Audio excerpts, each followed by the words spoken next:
I had to put on the stitched #1 jersey. You know, kind of like how there's only one unbeaten team in the NFL right now. What's up, y'all? Let's get to it.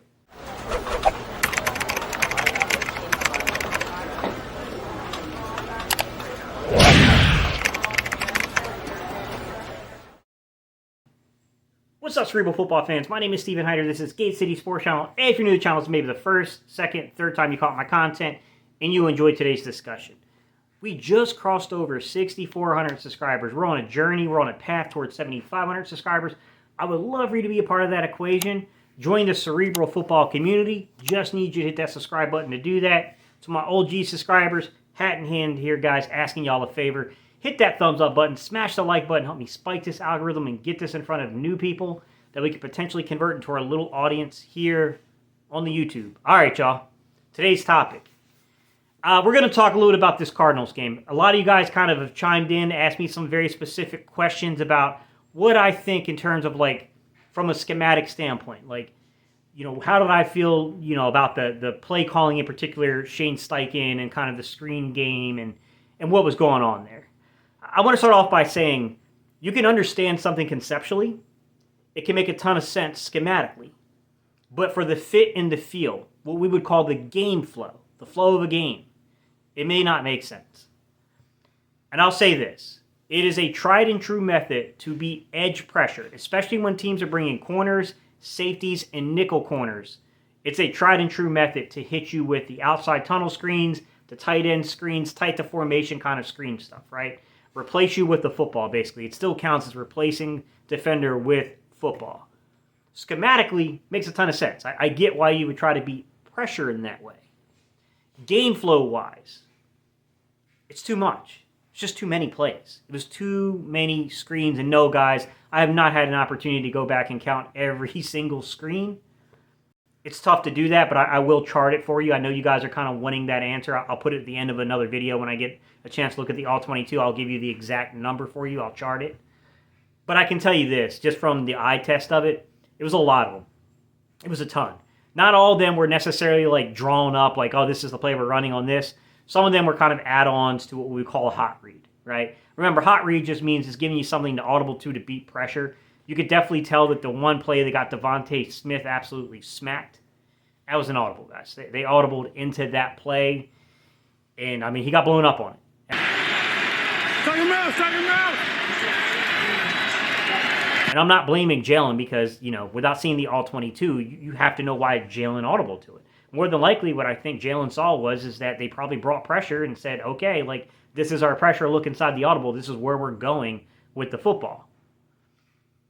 It sucks, man. In my opinion, and it's just an opinion, it doesn't mean that it would work 100%, but in my opinion, the one thing I can say definitively is I feel like that this offense should build in breaking routes that serve as hot routes, right? Build in the in-breaking routes to get the ball out of Jalen Hurts' hands fast when you see an overloaded blitz. Now, I'll be the first one to admit that I thought, when I looked over the game and the flow of the game, I thought that Jason Avant had a fair point, which is there is a reason why coaches might opt to not go with those kind of hot routes the way that we conceptualize them, right? The way a lot of us offensive guys talk about hot routes. You've seen that I've started bringing it up as early as week 1 that I didn't see hot routes inside of the All-22. The very next week, I believe it was, no, it wasn't Dan Orlovsky. It was J.T. O'Sullivan, the QB school. He brought it up. Now you're seeing, you know, one by one, you know, Seth Joyner, a lot of people are bringing up this aspect. I noticed it going back to week 1, it wasn't there. But Jason Vaught made a fair point, which is if you become overly reliant, right, if you audible too often to those hot routes, into going hot, the problem with that is that you'll get teams that are going to creep up on the line of scrimmage, they're going to force you into that read, and they're going to back out into coverage, and they're going to take it away. So, I mean, it's kind of like you got to be a little careful with it. It's a balance, if you will. There has to be a balance to how we're kind of like bringing this all together, how we're attacking teams offensively. With that said, I do want to bring up a couple other points that I think need to be mentioned about scheme and the flow of the game and kind of what happened. I do think that there might be an element of maybe as fans here, we were all ticked off, right? I mean, I'm not going to sit here and hover above anybody. I wasn't exactly happy with their performance yesterday either. But there's a bit of the forest for the trees element here. to where we're all focusing on like, oh, game planning and how we're scheming it up and how we're calling it in game. Well, the fact is that the game plan is really those first 15, 20 plays of a game.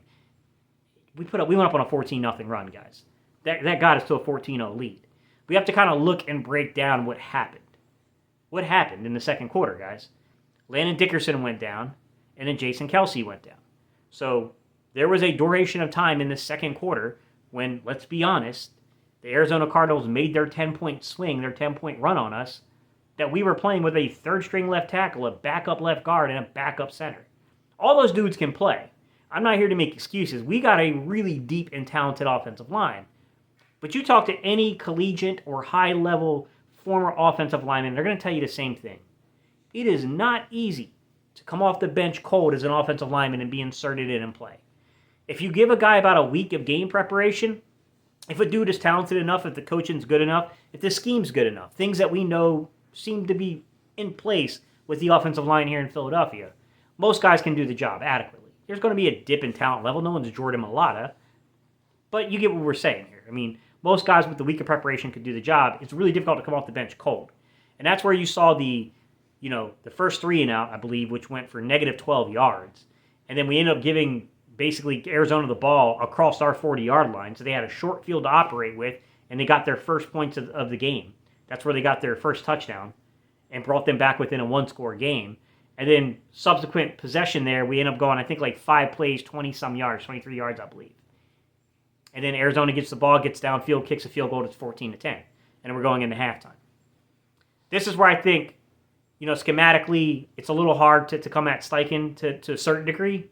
The only thing I will say, and I can't remember who it was, we were having some conversations back and forth on Twitter, but someone had said, like, hey, wouldn't you run the ball in that situation? And that part I agree with you. You're right. I would.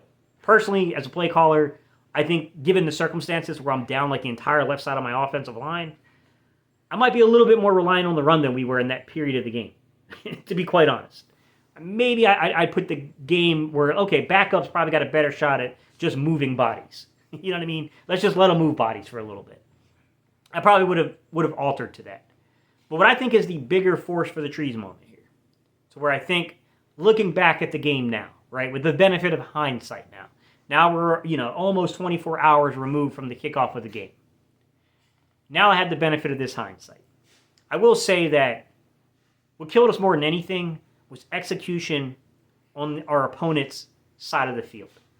We had 3 possessions, all 3 possessions, that we physically had real possessions. I mean, we had the kneel down at the end of the game for a 4th possession. That doesn't count in my opinion. We had 3 possessions to where we moved the ball into Arizona's territory. In those 3 possessions, which accounted for more than 30 plays in over 17 minutes of possession. Well over 100 yards of offense. Okay? We walked away with 6 points. 6 points on 3 possessions, all of them advanced over into Arizona territory. Over 30 plays, over 100 yards of offense, 6 points. Not acceptable in my opinion. To me, that is the larger looming issue we're having here. We've got to be better than this. Need to be better than this. 100% cannot happen again. When we get across our opponent's side, and in general, around the red zone, inside the 35-yard line, in particular is what I'm talking about. Can't be kicking field goals. Not this often. We got to put 6 on the board, man. We got to put touchdowns up. That could have been easily a 14 to 21 point. Well, even we'll say it this way, okay? That could have easily been anywhere between 9 and 21 points. But we only walked away with 6.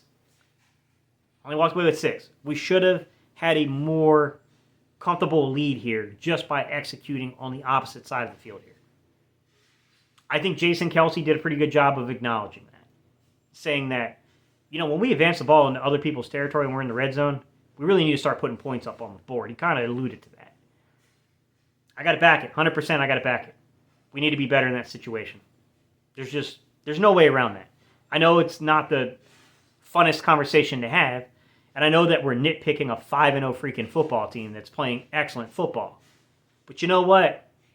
You can't keep playing around with some of these things, right? You can't keep playing around to where your hot reads become very obvious and easy to predict. You can't play around to where situationally you've got a 3rd and 4 and you're backing your corners off 7-8 yards. You can't have these situational moments where you keep driving the football, taking time off the clock, moving the ball with ease, but then you get in the red zone and you get yourself kind of caught up and shut down in field goals. Field goals keep the other team in the game, right? You're still scoring. You're moving the ball. You're doing all those things that are solid, good things, but you're also allowing that team to kind of hang around too. Put points up. Got to put points up when we get the opportunity, guys. All right, y'all. Leave your comments down below. Let me know what you think. A win's a win. 5-0. I'm ready for Dallas week. Let's go. A lot of talk already on Twitter from Dallas Cowboy fans. I'll see y'all Sunday night. Let's get it, y'all.